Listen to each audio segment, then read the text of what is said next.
Hello and welcome to the Live, Love, Laugh Lives with myself, Cheryl Chapman, where I am interviewing amazing, incredible souls, entrepreneurs, you name it, but they are beautiful, amazing, enlightened souls. And today I'm joined by the incredible, the amazing woman who, wow, you will not even believe what we are about to talk about. And even if you don't believe, all you need to know is that it works. So I'm going to ask my guest to introduce themselves. Please introduce yourself. Thank you, Cheryl. My name's Ann Fairley, and I'm the founder of the School of Psychic Studies in London.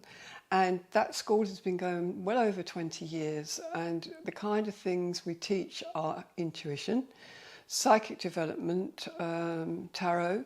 Sometimes we touch upon Kabbalah, the ascension process and the consciousness of the planet.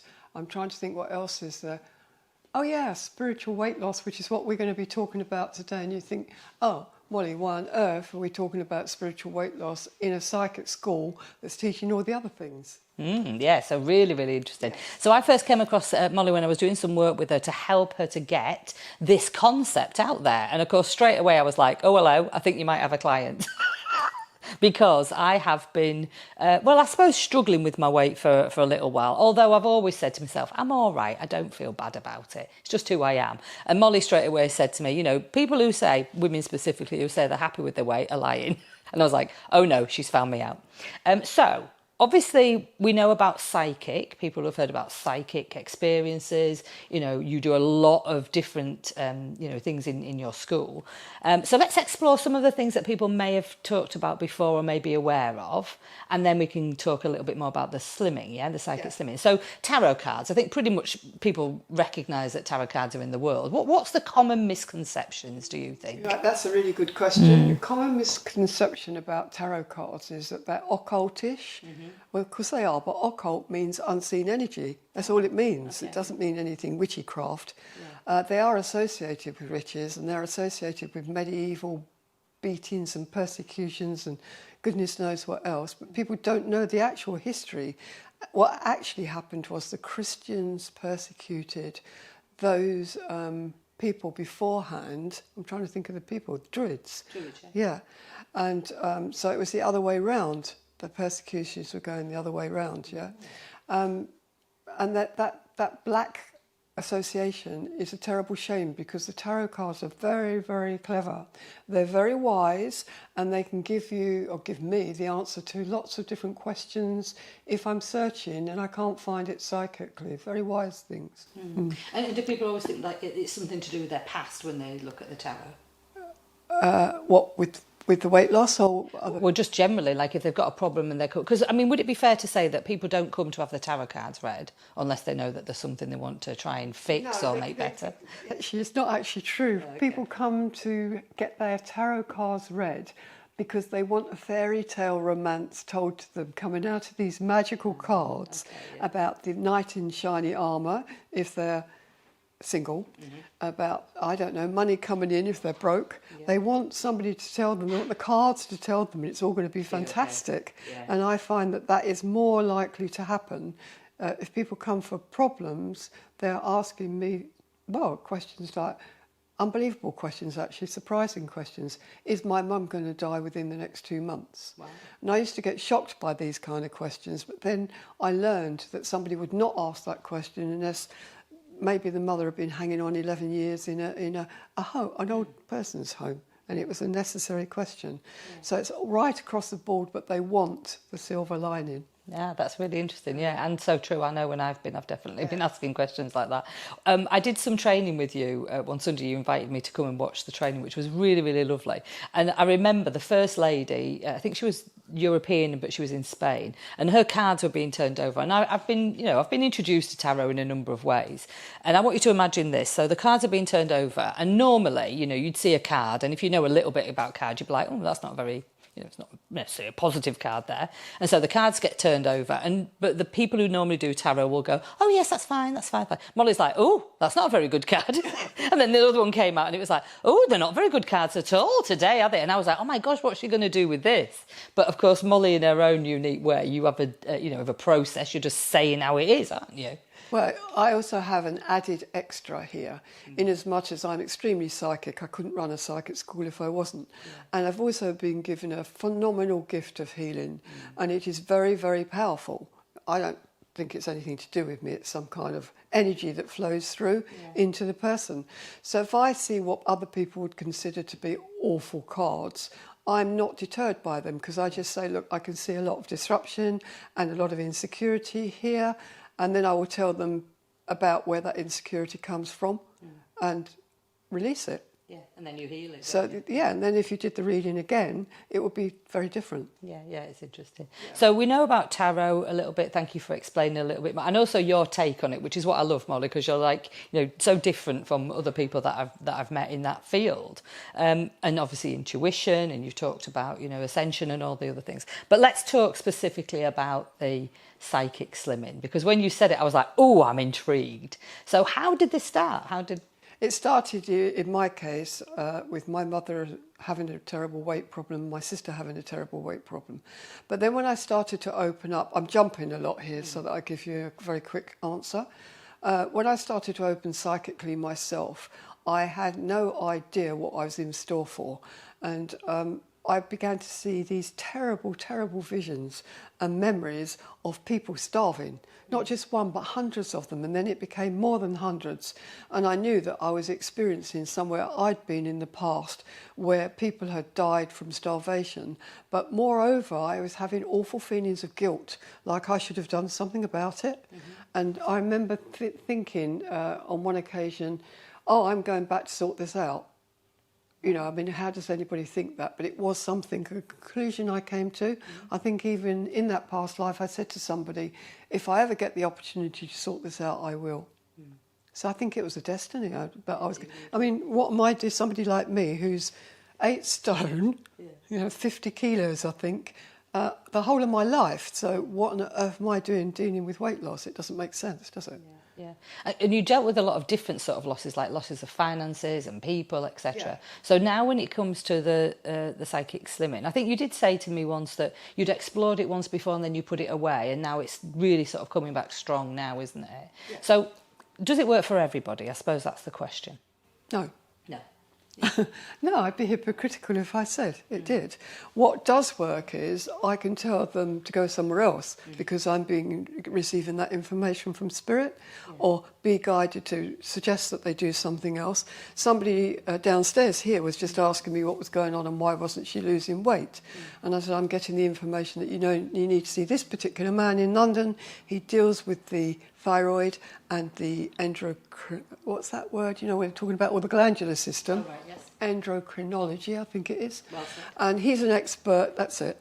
And he's written about 13 or 14, 15 books, and I was given his name, and her thyroid isn't acting properly, although she's been told by medical doctors that it is. There's something still out there. Yeah. So you can support and help in that direction. And so when people come to you, how does this process work of psychic slimming? Do I have to come and see you in person? Can I do it on Zoom? How does it work? You can come and see me in person if they let you out in the middle of all this COVID, or you can come on Zoom. Mm-hmm. And you've got a programme, is that right, that people follow? Yeah. A woman with a weight loss problem, she could join a programme where there are small gatherings, small meetings, where she's going to meet other ladies, and there are workshops going on in the evening and once a month.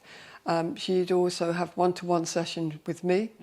There's a book she can read, and that book will change her life because it's got lots of healing in all the pages. It's all been channeled through specifically.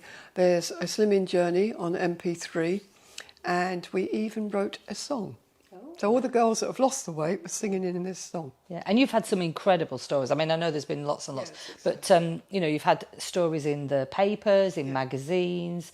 Can you share with us maybe one of those stories? Yes, I think Lillian's quite interesting because I'm sure a lot of ladies go through this. And what was happening with Lillian is she would lose the weight, and then she would lose faith in the process, because what she would do is plateau. And this is very common with weight loss. Obviously the body's not going to go in a straight line. It never does. It never says, I'm losing two pounds this week and 2 pounds next week and 2 pounds the week after. It might do that for a couple of weeks, then it stops. And there is a sort of catch-up period where it has to make an adjustment. And what was happening to poor Lillian, she'd get these catch-up periods in the middle of winter when it was freezing cold, and then her body was screaming it wanted more food, and I had to hold her up through that period and just say, stick to the soups, stick to the hot soups, just for a couple of weeks. And then what would happen is it went boom, the weight absolutely fell off her, and she understood this plateau, this weight plateau business. Yeah. And one of the things we were talking about is, like, you know, somebody will lose like a pound of fat, and they'll just like, no, that's all I've lost, haven't they? No. Yeah. So we have a little prop. Yeah, we brought this in. I brought this in. This is this is lard. I don't think it's something that younger people under the age of probably 50. Yeah, younger people. This is fat. This is lard, and this is the type of thing that people like me, old people like me, were given to eat as children. You know, after Sunday roast with beef fat all mingling around in it, just like this. This is a pound, isn't it? So it is just slightly less than half a kilo, if you are going to count in metric or you're foreign.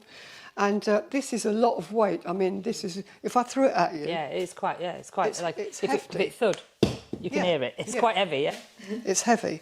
Now, you think about that. If a woman comes to me and says, I only lost... a pound of weight this week. What do you mean you only lost a pound of weight? This is a lot of weight. And if you lose it really quickly, let's say you lost 2 or 3 pounds, that's a huge amount of weight. And your body, your metabolism, your whole, your thyroid, your glandular system, your hormones, your mind, everything about you's got to handle it. And let me tell you that women who, if you lose a lot of weight and you've always been overweight, there is the problem too of an identity crisis going on. So if that weight comes off too quickly, you then be wandering around still thinking you're overweight, even if you were shown a photograph of yourself, still don't get it. So that all has to be programmed and dealt with. And yeah. And so, you know, when I first heard about psychic slimming, I was like, okay, so I'm going to be sitting there, all the spirits are going to come, and my weight's just going to go off me in 5 seconds. I know, what can I say? I'm unrealistic. But actually, we started the process, haven't we? So my husband's going away soon, and now I know I can be focused. But we looked at my past. Spirit was bringing up a lot of things about the past. Does that come up a lot with the people you work with? An awful lot. And I think that's when I say that it's part of my destiny, because I had all these past lives where people were starving and saw it over and over again. So I do tend to attract people from those kind of backgrounds. But you're an interesting case, because it's not just quite so straightforward with you, because you actually stopped eating chocolate, and you said to me, I don't know why I don't want it. Yeah. Well, this is the process, because when it starts to be successful, you won't want the chocolate, because you have not got the connection with it that you had in the past, the emotional connection. But then you said to me, I've tried a bit to make sure I don't like it. And even then you didn't like it. And then you tried another time that you didn't like this. I thought, right, this is it. This is quite a stubborn case I've got here that I'm going to have to really investigate, because even when she doesn't need to eat chocolate, she's trying to see if she needs it. And then when she discovers she doesn't need it, she's having another go to see if she needs the chocolate. So what's that all about? So, I mean, obviously there's some emotional connections there. I'm aware of some of those, but then you opened my mind to the fact that, you know, previously, you know, I could have been, you know, in a concentration camp. I could have thought food was in short supply. Food's connected to relationships, of course, in places like that. When people are leaving, you don't know if you're going to see them again. And it's really interesting because for me, like, food is, you know, we're celebrating, we're going out for a meal, you know, it's always been parties, it's a family. Yes. And there's lots of that. So what I'm saying is, yes, you're getting psychic, help through you, but you've got a lot of knowledge about nutrition, and you've also got a lot of knowledge around, the mindset, because you did NLP and you've done lots of work, So it's not just a case of, oh, Casper the ghost is going to turn up and make me thin. No, and also I had to be trained, not necessarily by a human being, but more by spirit, to know exactly what kinds of questions to ask. And I'm listening all the time to the information I'm receiving and channeling also what that particular lady needs to do. And she will be different from every other person. You cannot, every woman is so unique and so different in the reason why she's got the weight issue. Yeah. So I'm looking forward to working with you on a proper basis moving forward. My husband's moving to Israel, so we know that's an emotional time. So does that mean you're not going to be investigating to see why you don't like the chocolate, and then having another go to see why you don't, and then ringing me up and saying, why don't I want the chocolate, Molly? Yes, exactly. Yes. We focused on it. And then the elation. I've decided, I've tasted a bit. I don't want it, do I? I don't, but I've still tried another bit. Do you think you've got a proof problem, needing proof? Yeah, I don't trust people very well, so I have to test it out myself. Maybe you're the same, and the reality of it is, it's like if people want to learn how to do speaking, come and see me. People want to learn to find out what your why is, come and see me. And so when I go to an expert like Molly, I need to listen, right? Does that make sense? So I know that. I'll trust her. Thank you. So what else do you want to share with the viewers about your programme? Obviously, we'll put the links underneath so people can connect with you. I have obviously dealt with a lot of ladies that have got weight problems, and 5 of those ladies were really brilliant. They helped me write the book. I didn't do it all by myself. I had to keep asking them questions, because obviously I have never suffered a weight problem, and I wouldn't pretend to you that I know what it feels like, because I don't. And if you've never been bankrupt, you don't know the suffering and the pain somebody else goes through. And if you've never had extreme money problems or a divorce, and never been divorced, and you're happily married, you're not going to understand somebody's pain and suffering in those situations, are you? No. So what happens is, the one question I kept asking all those ladies is, what is the one redeeming factor that you need more than anything else? And they said, we need to feel supported. We need to feel that we can connect with somebody, we can ring somebody, we can have the support, we've got that friendship, that support, that love, that care. And they all said the same thing. Yeah, lovely. They're not on their own, they're not stuck out on a limb. I asked my guests if they bring something along that might be something sentimental to them, or something that's precious to them. Did you bring anything around? I'm just looking at your necklace; it looks fabulous. My happy necklace, all the little people here. Yeah. Well, the necklace is on there because it's the matching green. You see. I see. Yeah. Very practical. Yeah. But I suppose you bring spirit with you wherever you go. Yeah, it just happens. I don't have to sit there doing. I went to see a guy who was absolutely brilliant. It's down in Brighton. I won't say his name in case anybody still knows him, but he's gay, and he used to give readings, and we used to go down there, and he used to do the fingers like this, like that, and then you flutter the eyes.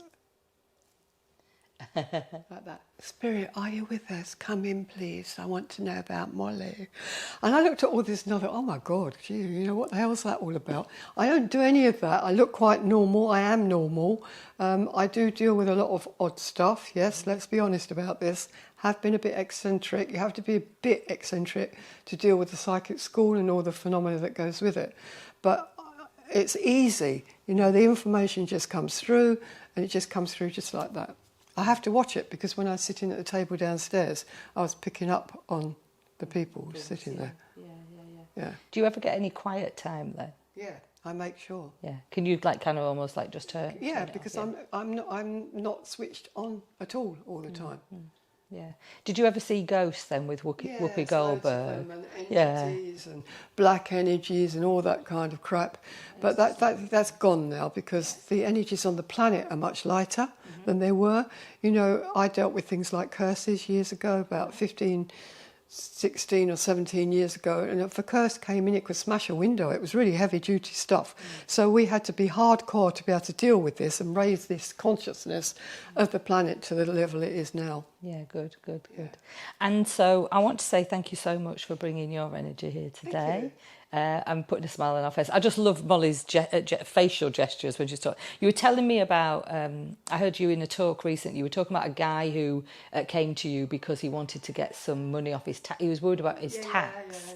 And then you got loads of people coming to you, didn't you? Because they all wanted to try and save their tax. But the lovely story that I want to just end on is when people doubt, don't they? And they go, I don't know if this works. And you had a lady who was saying, I'm doing everything and I don't know why I'm not losing any weight. And just share that story about what she was actually doing, and Spirit said, yeah. She got caught because I'm hearing very wise information coming through. It's never wrong. I've learned to trust it over the years, and it didn't just happen overnight. We're talking about 30 years of experiencing this kind of information and having to clear myself in order to handle it and know it's that accurate.